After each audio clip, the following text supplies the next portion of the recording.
Gold hub తాకట్టులో ఉన్న బంగారాన్ని విడిపించి కొనబడును. అదే రోజు ఆన్లైన్ ధరకు కొని డబ్బులు ఇవ్వబడును. హాయ్ హలో నమస్తే, వెల్కమ్ టు అవర్ ఛానల్ మనం టీవీ. నేను మీ శాన్వి. ఈ రోజు మనతో పాటు మన స్టూడియోలో ఉన్నారు ప్రముఖ అనలిస్ట్ డివి శ్రీనివాస్ గారు. మరి ఆయనతో మాట్లాడి ప్రస్తుత రాజకీయాల గురించి తెలుసుకుందాం. హాయ్ సార్, నమస్తే. నమస్తే అన్న. సార్, ఇప్పుడు చూసుకుంటే కేసీఆర్ గారు మాట్లాడుతూ ఒక ప్రముఖ మీడియా ఛానల్కి ఇంటర్వ్యూ ఇస్తే మన ఏపీ రాజకీయాల కోసం మాకు ప్రస్తావించడం జరిగింది. ఏంటి అంటే ఈసారి కూడా ఏపీ ఎలక్షన్స్లో జగన్మోహన్ రెడ్డి గారు అధికారంలోకి వస్తారు అని చెప్పేసి అంటున్నారు. దీనికోసం ఏం మాట్లాడతారు? జగన్మోహన్ రెడ్డి గారి పైన ప్రేమ లేకపోతే ఆంధ్రప్రదేశ్ పైన పగ. ఇప్పుడు కేసీఆర్ నిన్నటి వ్యాఖ్యలను మనం ఎలా చూడాలంటే, ఒకవైపు దానిపైన స్పందించనంటూనే తన దగ్గర సమాచారం ఉంది, మళ్ళా జగన్మోహన్ రెడ్డి అక్కడ గెలుస్తున్నాడు అంటే, అక్కడ జగన్ గెలిస్తేనే ఆంధ్రప్రదేశ్ నాశనం కాదనా? ఆంధ్రప్రదేశ్ నాశనం అయితేనే కేసీఆర్ కళ్ళు చల్లబడతాయా? ఇప్పుడు మనం అనుకున్న దీంట్లో గతంలో కేసీఆర్ వ్యాఖ్యలు మనం గుర్తుంచుకోవాలి. ఏమన్నారు కేసీఆర్ అనేక సభల్లో అసెంబ్లీ ఎన్నికలకు ముందు? ఒకప్పుడు ఆంధ్రప్రదేశ్లో ఎకరం అమ్మితే తెలంగాణలో 5 ఎకరాలు వచ్చేది. ఇప్పుడు తెలంగాణలో 1 ఎకరం అమ్మితే ఆంధ్రప్రదేశ్లో 10 ఎకరాలు కొనుక్కోవచ్చు అంటూ తన పరిపాలన ఈ విధంగా తెలంగాణలో భూముల విలువ పెంచిందని చెప్పుకున్నాడో, లేకపోతే జగన్మోహన్ రెడ్డి పరిపాలన వల్ల ఆంధ్రప్రదేశ్లో భూముల విలువలు అంతా పతనమయ్యాయి అనేది ఒక మెసేజ్ వదిలాడు. మరి జగన్ గెలుస్తాడన్న సమాచారం నా దగ్గర ఉంది అంటే ఇంకా ఆంధ్రప్రదేశ్ భూముల విలువలు పతనం అయిపోవాలా? ఇంకా ఆంధ్రప్రదేశ్ అధోగతి పాలు కావాలా? ఇప్పుడు హరీష్ రావు కామెంట్స్ మనం చూసాం. హరీష్ రావు ఏమన్నారు? తిరుపతి వెళ్ళాను దర్శనానికి, అక్కడ అనంతపురం రైతులు వచ్చారు, నేను ఊరికే అడిగాను మీకు కరెంట్ ఎలా ఉంది, వస్తుందా అని అంటే, మాకు 3 గంటలు కూడా కరెంట్ రావట్లేదని వాళ్ళు వాపోయారని చెప్పాడు. ఇప్పుడు 3 గంటలు మాత్రమే వచ్చే కరెంట్ ఇస్తున్నటువంటి జగన్మోహన్ రెడ్డి గెలిచే సమాచారం కేసీఆర్ దగ్గర ఉందా? హరీష్ రావు ఏమన్నాడు? ఆంధ్రప్రదేశ్లో టీచర్లను కూడా లోన్ వేస్తున్నారంట, జైల్లో వేస్తున్నారు టీచర్లను కూడా, మద్యం షాపుల దగ్గర వాళ్ళని కాపలా పెడుతున్నారని అవహేళన చేశాడు. అలాంటి పరిపాలనే మళ్ళా వచ్చే సమాచారం కేసీఆర్ దగ్గర ఉందనుకోవాలా?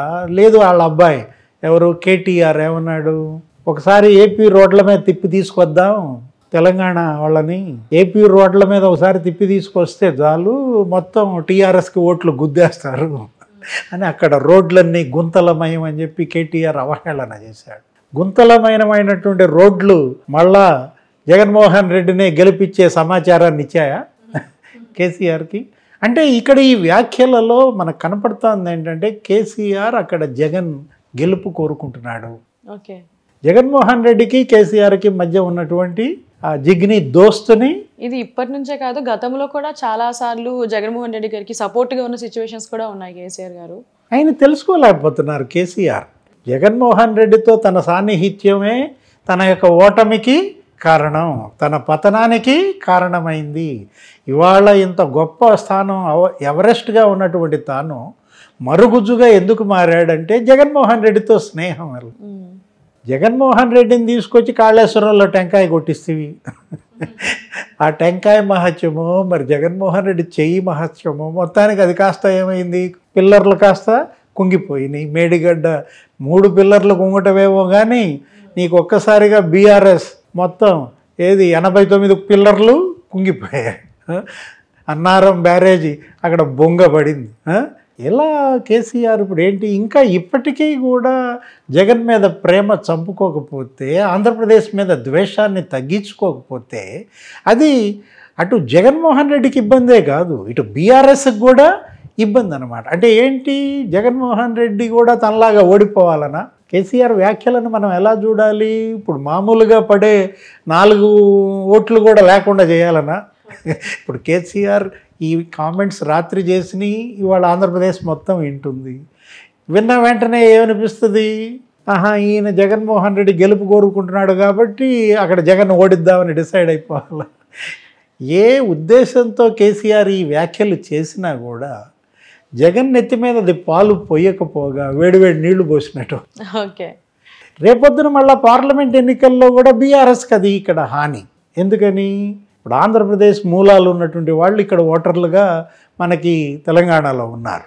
వాళ్ళంతా అసలు ఈ గ్రేటర్ హైదరాబాద్ పరిసరాల్లోనే ఎక్కువ ఉంటారు. మొన్న జీహెచ్ఎంసీఏ వీళ్ళని నిలబెట్టింది. గ్రామీణ తెలంగాణలో ఘోర పరాజయం బీఆర్ఎస్. కాంగ్రెస్ని జైత్ర యాత్ర మనం చూసాం. జీహెచ్ఎంసీలోనే కొద్దిగా ఎక్కువ సీట్లు వచ్చాయి. ఇప్పుడు జగన్మోహన్ రెడ్డిని పొగట్టడం ద్వారా జీహెచ్ఎంసీలో కూడా గొంతు తవ్వుకోవటమే. అంటే ఇప్పుడు కేసీఆర్ గారు చేసిన ఈ వ్యాఖ్యలు జగన్మోహన్ రెడ్డి గారిని ఓడించే పరిస్థితి ఉండే అవకాశం ఉంటుందంటారా? జగన్మోహన్ రెడ్డికి మేలు చేయకపోగా కీడు జరిగి ఆయనకి కీడు. సరే, ముందు కేసీఆర్కి కూడా ఆ వ్యాఖ్యలు కీడే కదా. ఎందుకంటే గతంలో మనం చూసాం, ఏంటి చంద్రబాబుని అరెస్ట్ చేసినప్పుడు కేటీఆర్ ఏమన్నాడు, ఇక్కడ బర్నాలు చేస్తారేంటి, ఇక్కడ మాకు వచ్చే ఐటీ పెట్టుబడులు పోగొడతారా, పోయి అక్కడ చేసుకోండి రాజమండ్రిలో ధర్నాలు అని అంటే ఏమైంది? హైదరాబాద్లో మనం చూసాం మెట్రో విత్ సిబిఎన్ అనే ర్యాలీలు, వాటిపైన ఏ విధంగా తప్పుడు కేసులు పెట్టడం, ఇదంతా కూడా తెలంగాణ వ్యాప్తంగా ఉన్న ఆంధ్ర మూలాల ఓటర్లలో బీఆర్ఎస్ పట్ల మళ్ళా ఒక వ్యతిరేకతని, ఒక ఏహ్యతని పెంచాయి. వాటిని తగ్గించుకునే ప్రయత్నం చేసుకోబాగా నేలకపోయింది నెత్తిని రాసుకోవటం అంటే ఇదే. ఇవాళ ఏంటి, కేసీఆర్ క్రెడిబిలిటీ క్రైసిస్లో పడ్డాడు. ఆయన తన కూతురు ఇప్పటికీ మరి 15 రోజులుగా ఆమె జైల్లో ఉంది. కవితను బయటకు తీసుకొచ్చే ప్రయత్నం మీద ఆయన దృష్టి పెట్టకుండా, ఏ తండ్రి అయినా అసలు వెళ్లకుండా ఉంటాడా? కూతురు జైల్లో ఉంటే పలకరించని తండ్రిని ఇప్పుడే మనమే చూస్తున్నాం. ఒక్కసారన్నా ఢిల్లీ వెళ్ళాడా? తల్లి వెళ్ళింది కానీ అన్న అక్కడే ఉండి చాలా తాపత్రయపడ్డాడు. కానీ కేటీఆర్ కూతురు తీహార్ జైల్లో ఉంటే కనీసం తండ్రి ఎందుకు వెళ్ళలేదు? ఇదేనా కూతురు పట్ల తండ్రికి ఉన్నటువంటి ప్రేమ, వాత్సల్యం? కవితను పలకరించడానికి కూడా వెళ్ళనటువంటి కేసీఆర్ని ఇవాళ ఎలా చూడాలా? కవిత జైలుకు కారణమైనటువంటి బీజేపీని కానీ నరేంద్ర మోడీ ప్రభుత్వాన్ని కానీ ఒక్క మాట అనకుండా ఆయన అటు రేవంత్ రెడ్డిని టార్గెట్ చేస్తే ఓకే, ఏది ప్రత్యర్థి కాబట్టి కాంగ్రెస్ని విమర్శించవచ్చు. ఆయనకి ఎందుకు ఇప్పుడు ఈ జగన్మోహన్ రెడ్డి గురించి ఎందుకు, ఆంధ్రప్రదేశ్ గురించి ఎందుకు? అడిగేవాడేటు అడిగాడు అనుకో, ఎవరు ఆ ఛానల్ ఆయన, ఈయన సమాధానం చెప్పేటప్పుడు కూడా నో కామెంట్ అంటే సరిపోతుంది. నేలకు పోయింది నెత్తిని రాసుకోవటం అంటే అదే అనమాట. అవును. యా సార్, మరి చూడాలి. ఎలక్షన్స్ కూడా దగ్గరలో ఉన్నాయి కాబట్టి నిజంగా కేసీఆర్ గారు చెప్పినట్టు జగన్మోహన్ రెడ్డి గారు గెలుస్తారా లేదంటే కూటమి గెలుస్తుందా అనేది చూడాలి. Thank you so much sir. నమస్తే.